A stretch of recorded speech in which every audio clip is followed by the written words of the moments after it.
Então, mesmo que na forma hidráulica ou eletrônica, né, as mudanças de marchas completamente foram automatizadas.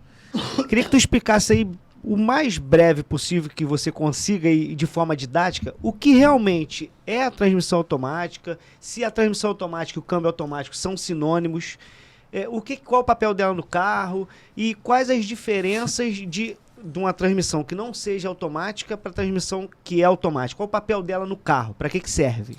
Então, vamos lá. A transmissão, de uma forma geral, seja ela automática ou manual, independe, ela se comporta como se fosse uma alavanca.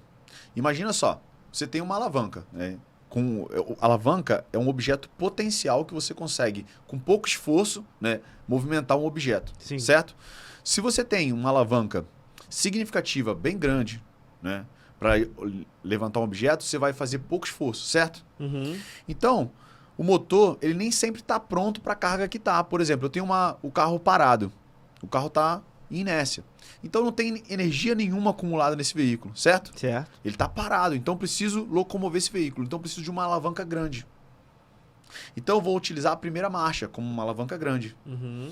Então, depois que o carro começa a andar, se você empurrar um carro num terreno plano, empurrou o carro, veio aqui e empurrei o carro. Uhum. Você está vendo? Empurrei o carro. Quando você soltar esse carro, ele para de andar, ele continua andando? Ele para de andar. Ele para de andar? Não, Depois de um tempo. Depois de um tempo ele para Mas de ele andar. imediatamente ele para? Não. Ele continua ele andando. vai continuar no embalo. Porque ele acumulou a energia, né, na massa dele, ele acumulou a energia que você produziu nele. Entendi. Na carroceria dele.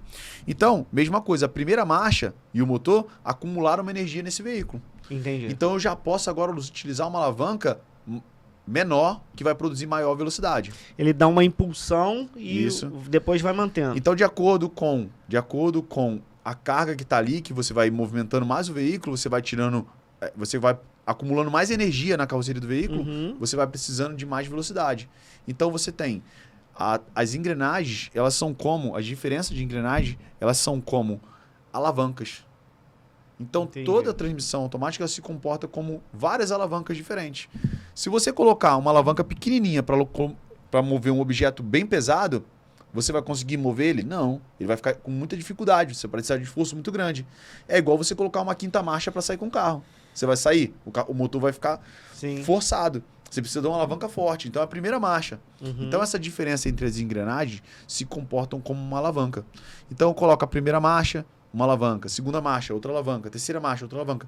E aí você já começa a conseguir, ao invés de produzir o esforço para poder vencer aquela energia, você começa a colocar ele em condição de velocidade. Entendi. Promover velocidade. Então, o que acontece? Só que a transmissão automática, ela é o seguinte, vamos imaginar que a transmissão manual fosse o portão da sua casa, certo? A transmissão manual pra galera que tá vendo aí é a marcha que tu põe Isso, primeiro. você escolhe lá qual alavanca que vai colocar. A caixa de marcha do carro. Isso, a caixa de marcha do carro. Então, o que acontece? Você tem uma caixa de marcha manual ali. Uhum. Ela tem conceitos de engrenamento diferente da transmissão automática? Tem. Mas automatizadas também são câmbios automáticos. Por quê? Qual é a principal função? Eliminar o pedal de embreagem e as mudanças acontecerem de forma autônoma. Certo? Entendi. Desde a função primária, a transmissão automática lá, a primeira, que foi lá em 1940, produzida pela GM. Em 1940 já tinha câmbio automático? Sim, já Que tinha. era câmbio. hidramática? Não? Hidramática. Antigamente eu conhecia Hidramática. Monza hidrámática. Desenvolvida por 2 brasileiros, tá? Ah, é? É, só que não conseguiram patentear aqui no Brasil e foram para os Estados Unidos. Pô, E lá a interessante. GM foi, comprou o projeto e ficou a Hidramatic, que no caso é a transmissão hidramática. E aí, com essa possibilidade de automatizar, criar uma automação, só que tinha eletrônica em 1940? Não tinha. Tinha o quê? Uma condição hidráulica. Então a hidráulica conseguia, né, colocar as marchas, aplicar as marchas de forma como se fosse um objeto, né, que conseguisse fazer uma conexão, uma ligação eletrônica ali, mas era hidraulicamente. Era aquela história que a gente fala, passar a marcha no tempo. Isso, Mais mas ou a menos isso. hidráulica fazia isso para o condutor. Legal. Então, de forma totalmente hidráulica.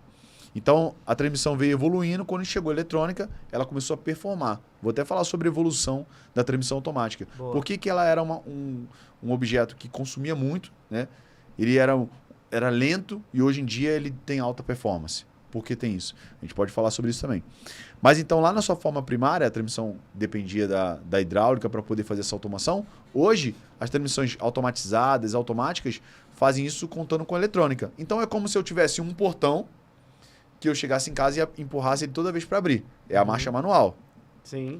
E eu falasse assim, vamos automatizar o portão? Eu coloco um motor lá, né, produzindo uma força, e boto uma eletrônica. Então, através de um botão, ele abre todo o percurso do portão tranquilamente e fecha. Então, ele vai até o máximo e vai até o mínimo, automaticamente. Então, é como se criasse, né, de uma maneira ali, as mudanças de marcha de uma forma autônoma, automática. Então, mesmo que na forma hidráulica ou eletrônica, né, as mudanças de marchas completamente foram automatizadas.